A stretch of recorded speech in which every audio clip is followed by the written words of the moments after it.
several notes here to talk about. G-Day, 1 o'clock kickoff. Still pushing that direction as best we can.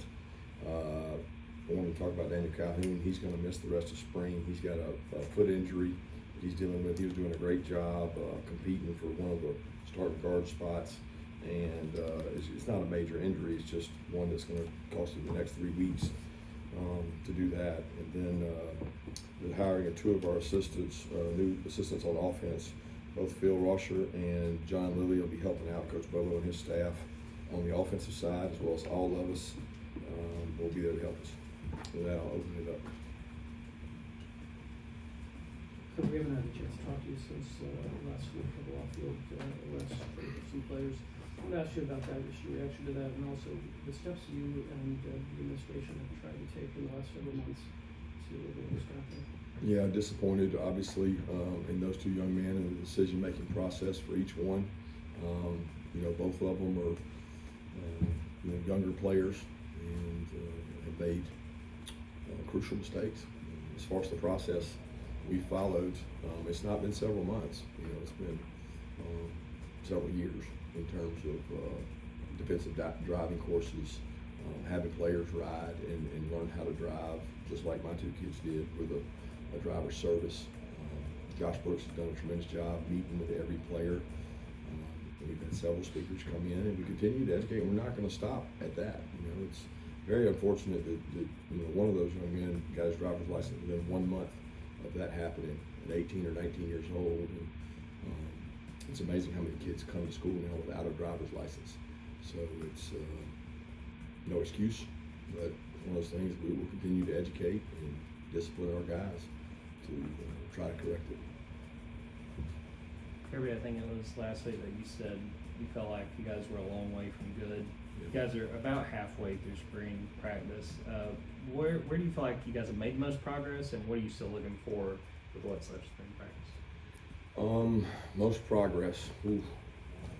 We've practiced better since the last time I saw you guys. I think that I've had 3 practices since then. We had a Thursday, a Saturday, and a Tuesday. It was actually much better last Thursday in terms of throwing and catching. The offense jumped out ahead. Quarterbacks and receivers had a good day. I'd be remiss if I tried to judge it today, but there's been growth. I mean, we put a big emphasis on running and stopping the run because we feel like we lacked in both those areas last year. So the spring practice has been shifted or adjusted a little bit towards stopping the run and being able to run the ball. I don't know if we've improved on it, but we've harped on it. Coach, what have you seen from KJ this spring after you guys sent 2 longtime safeties in Malachi and Dan off to the NFL? Out of who, KJ? KJ, Yeah, he's kind of, like I think I talked about last time, he's kind of the veteran of the group he hadn't been here but a year. He's played the most football. He understands, he's very natural at understanding our defense. So I'm proud of where he is. He has to be careful that he doesn't become complacent or think that because he might know it the best, that he's where he needs to be. There's a difference, right? So intrinsically, he has to be motivated by trying to be great, and he's got to do that every day. He can't measure himself against what we have right now, and we're behind at that position. Like, we don't have Dan and Malachi, which were 2 really good staples. So I feel like we have like 5 or 6 safeties like in a big group, and right now nobody has jumped out in the lead. So a lot of guys new there. Yeah, we talk about putting an emphasis on stopping the run. How far have you guys, like Chris Cole, Justin Williams, guys who will be taking on more of an every down role at linebacker, how far have they come in that area, and how far do they still have to go this spring? Both going to be good football players. Both very conscientious, like hard workers. I've started a new ritual of like asking a guy in the practice who he thinks the hardest worker is. Like who works the hardest, who practices the hardest when you watch the tape. Who do you say has that passion and fire that's sometimes lacking all over college football now? It's a different climate in college football. So it's funny because Chris Cole and Justin Williams have both been mentioned multiple times by people who ask. extremely hard work guys. Like, they work hard, and I appreciate that about them. Kirby, what have you seen from gunner spot from Ryan Puglisi, and what is the state of the quarterback competition? Yeah, both those guys are doing a great job. I'm really pleased with where both of them are at. Ryan's taking some reps with the ones. Gunner continues to grow and get better. I think both those guys are doing a great job. You guys are super young, and outside linebacker, Quintavious Johnson, the guy we saw a little bit last season. What have you seen from him during spring practice so far? Yeah, it's like, I mean, I want him to be ahead of where he is, and he's not, and it's not his fault. And again, he hadn't been here. He's been here a year in like, what, 2 months? A year and 3 months? So when you're thrust out there into action against experienced tackles, an offense that moves in motions, and you have to adjust. I'm proud of Q. I want to be clear on that, but he has to get better to be at the level of, let's call it like it is. He's got to be where Chaz was, or Aziz was, or Nolan was. He's not there. He has the ability to be there, but he is not there yet. And I like Q because he works really hard. And then we got a bunch of young guys at that position. And Gabe's out for the spring, so he provides us depth, but he's not getting work right now. We're just gonna get an update too on Branson and Robert Robinson coming off their injuries. How are they looking? What are they able to do right now? Not much. I mean, they're working out kind of separate from us. Both dealing with significant injuries, so they're not going to do much during the spring. So they're working. They're over there doing things, but they're not with the team. They're not doing 11-on-11 or 7-on-7 or Indy or anything. Yeah, what have you seen from Drew Bobo as he takes a step forward, and what makes maybe coaching him unique from any other player you've coached, given the close family ties you have with him? Oh, there's nothing unique about coaching him. He's fun to coach. He works really hard. He's the only player on the team, or at least on the offensive line, that covers down 30 and 40 yards every play. I mean, you can pick out a play in practice, and he's running to the ball. He covers people up really well. He's got great quickness. He continues to work on his strength and power. He's been more consistent with his snaps, and he is bright. He understands what we're trying to do offensively, and he knows where to point, who to work to, some offensive line, and he, Ernest, and Micah are really pushing that group. Monroe's doing a good job too. He doesn't get to go with us, but those three guys are setting kind of the standard for the rest of the O-line. The piece you were just talking about with the hard work and identifying guys post-practice, was there something in your off-season evaluation that made you guys want to emphasize this more in 2025, and what do you have to do to kind of try to bring the rest of the roster up to the work ethic of the top of the roster? Yeah, I mean, it's I don't know that there's a remedy for getting the middle or bottom of the roster to work like the top. I don't know that we'll ever achieve that. I mean, the goal is to improve the roster and get them to move towards that, but it's some people, they're just not driven like others, right? And our job is to find the right ones. Somebody said to me the other day, like, are you a good motivator? Can you motivate players? And I'm like, well, I'd rather get the ones that I don't have to motivate because they're self-motivated. It's the greatest kind of player to coach. And we're trying to err on that side more and more. But when you say off season, I mean, if there was one thing that I had to say outside our 4 DNA traits that we think was missing, I mean, I'm not saying as a whole, we have players that have passion and fire, but I think that's missing across some of college football. And so, like, who's gonna find that the most? Who's gonna have that the most? So we're trying to find guys that have passion, fire, and like it matters to them. Like they want to compete so hard it matters to them, and we're rewarding that every day with video and showing them.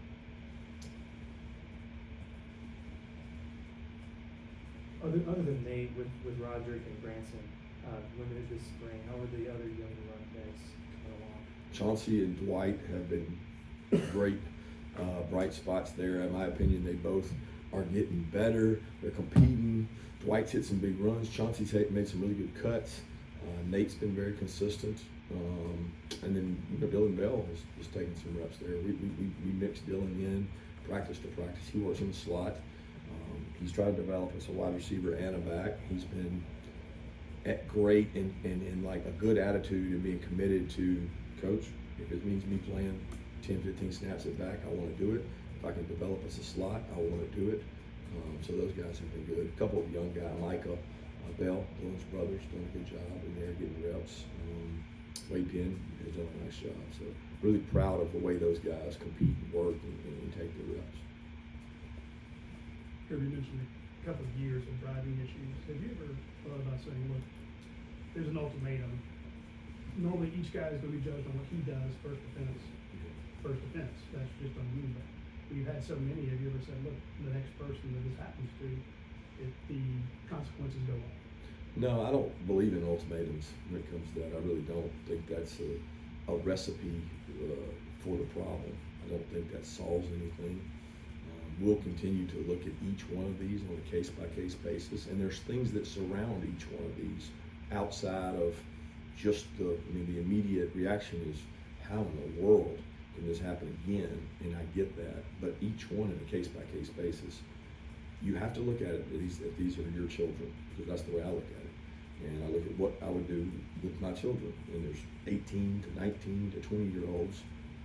They make mistakes, and the consequences that come with those are based on a case-by-case basis. And that's really what these two right now are doing. Yeah, that was your first press conference where you said there are so few guys who have been here for 3 springs. I think this is Gunner's 4th spring now, if my math is right. But how has that benefited him this spring, just being one of the more experienced guys, not just on the offense, but the entire team now? Yeah, it helps. I mean, he understands what we're trying to do. He's been through it. I mean, I think about if we had all gunners at every position, they understand the volume of reps, what we're trying to do. He knows the offense inside and out. And then I get frustrated and impatient when other guys don't know it like him, and you have to kind of slow yourself down and say, wait a second, this guy's going through, I don't know if it's his 3rd or 4th, and so you're probably right, maybe it's 4th. These other guys, they're in their 2nd, they're 1st. I mean, it's a youthful team, and it shows itself in a lot of ways. Yeah, Kirby, I feel like when we talk about Justin Williams, we always lump him with Chris, but Justin Williams specifically, what have you seen from him and just how far he's come in his time in the program? Well, he's probably one of the most positive people I've ever been around. He inspires hustle, like effort.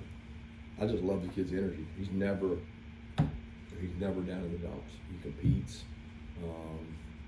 I think that he is the kind of alpha you need at the inside linebacker position. He's gotten better. He's tried to add some weight. He's still in that, 215, 220 range. I think he wants to be 225, so he's been fighting that. But man, he competes, and if we're basing our team and our roster and our culture on like fire, passion, and energy, he embodies that. So we want to embrace that with him. Yeah, what have you seen so far out of your wide receivers, especially having so many first-year guys with the program at that position this spring? Day by day, there's days I want to see more toughness. I want to see more run through tackles. Don't lay on the ground. Don't hold your hands up if the ball's not in the right spot. Just body language drives me nuts. But that's not all of them. And they're getting better. Day by day, they're getting better. And there's good depth in that group. We're a little banged up. Landon's dealing with a little bit of a hamstring. Tyler's out with an ankle injury. Colby's been dealing with growing. Cole Spear's been dealing with it. Like that's what it is. Like you're on practice 7 of spring practice. You got to show toughness and grit. And I like that group right now. I really do. I like that. I think that group has a chance to be good. Kirby, with Brett Wilson's injury, is he going to be available by the time the season starts? What's the nature of that? I think so. I honestly don't. I mean, because he's not there now in the immediate. I hadn't really looked at it, but that's a typical, 9-month injury, 6-month injury, and it varies from person to person. So it is considerate that, it's significant that he is planting. He goes up on 1 foot leg, he kicks, and he comes back down. That's significant. But I feel good about it. I also feel good about, Drew, the guy we got. So I feel confident about both those guys. I was going to say a 2-part thing also with Peyton Woodring. What are you looking? How do you think he's done like last season? And was that kickoff in the bowl game the coverage issue, or was it something with the kick also? No, it was cover. I don't remember the hang time on that kick, but he consistently does what we want him to do hang time wise. Probably not as high and as long as Kamara, but very consistent with the upper 25% of the SEC. I don't know on that particular kick offhand whether it hit his average or not, but we had failure there on coverage. We missed a tackle, and one of our best players who's been a starter here in that unit for 3 years, he had a chance to get him down. He didn't. He feels bad about that. I've been there before. That goes back to the man in the mirror speech. Only some guys have been in the battle. He's been in the battle and missed an opportunity, and then we had some guys stop when they thought he was going to get him, and he kept running like it's just a breakdown. Like, give them credit, but we didn't do our job. What have you seen out of Ellis Robinson? You mentioned you guys have been hurt. Is he completely healthy, battling for a spot? What can you tell us about it? Yeah, he's playing good. He's practicing good. He's competing. He rolls in there. I think he, Daniel, and DeMello have all rolled through the ones for a pretty significant time. They're going against some good wideouts. They keep getting matched up against the big guys, in Kobe and Noah, and even the other wideouts. So I'm pleased with where Ellis. What I like about Ellis is he competes. He competes for the ball, and it bothers him when people catch the ball. Okay, Coach. Thank you, sir. Thanks, Dale.